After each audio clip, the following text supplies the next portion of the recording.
page 256 et 257 ka tafsir al-Qur'ana de sura 14. wa qala Musa ante tuman annabi Musa ma kanno li qawmihi be makko ben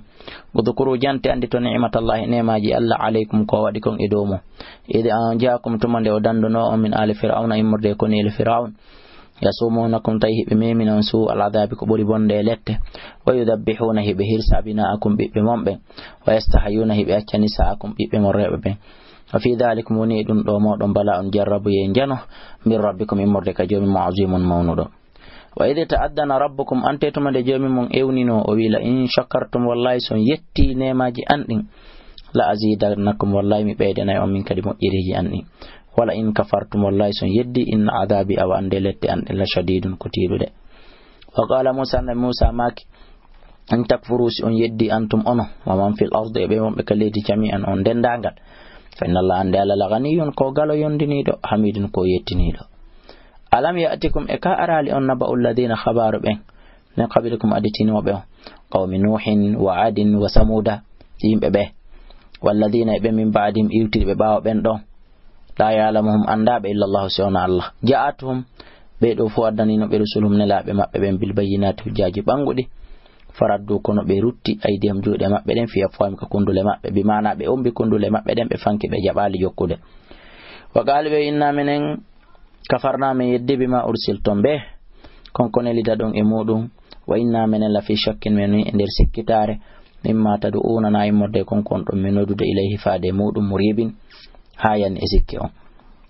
qalat wi rusulum nelabe mabbe ben afillahi shakkun e ko fi Allah won don sikkitade e sikke hino e Allah faturi samati sinkido kammoli din wal ardi leydi ndi yad'ukum min wonodude on liyaghfira lakum fi wa ya'fu min dhunubikum imorde bakkatuji mon din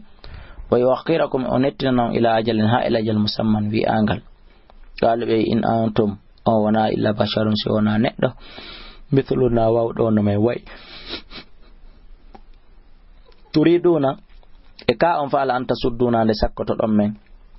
amma kana gay konkolati ya'budu hinore wa aba ona babirabe amen be fatuna wadane me sultanin dalil mubin feñu do waylite qalat lahum yani bi rusuluhum nalabe mabbe ben inna hanu menen me wonal illa basharun siona ko men neddo mithlukum wawdo no wawdon walakin Allah kuntum Allah yamunnu himo moƴƴo ala man sha'idum mo yidi moƴƴade min ibadihi imordeji ya makko ben yalla wada jiyaado e mabbe wa ma kana lana hanana men an natiyakum de men addantum bi sultanin dalil illa bi idhnillahi sunaidu ay Allah wa ala Allah ka Allah ka de falyatawakkalul mu'minun won ko gomdi ben hani holorde wa ma lana konnum hebata men Allah na tawakkala wonde men holorta ala Allah ka Allah wa gada dana gomdi o fewni men subulana ilawi amen ni wala nasbiranna wallahi min munyato ala ma adaytumuna do kon do men lurrude wala la ka ala falyatawakkalul mutawakkilun woni ko holoro ben hani holorde wa qala alladhina bi kafaru yeddu be lirusulihim wonande nela mabbe ben lanukhrijannakum wallahi ma yaltina min ardina ma ittaw kaledi amen do awla ta'uduna ma dum aw rutoto fi millatina inde dina men kan fa auha wa hayni ilayhim fa de mabbe rabbuhum jum mabbe wonde lanuhlikanna min halkay azzalimina toñobe wala nuskinannakum min wallahi min honnay on al arda ilaydi min ba'dihim ba'u halkede mabbe dalka dum do ko wodani liman khafa konande kala huldo maqami daroyagol yeso an wa khafa huli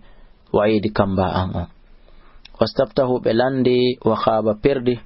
kullu jabbarin kala dun darankejo anidin salido gonga kan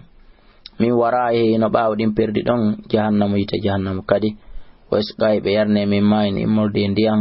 sadidin jijjiri jang be mana to faydan niddudan yata jarra'uhu taymo lonjo dum wala yakadu kono e bata yusihu nde o bennata way atihil mawtuta mayde den hino ardanamu min kulli makan imorde kala nokku wa ma huwa tawale onal bi mayitin ma yo wa min waraye no baawde lette don kadi adabul lette go walizun tekkude mathalul ladina sifa ben kafaru yedde be rabbim jomimo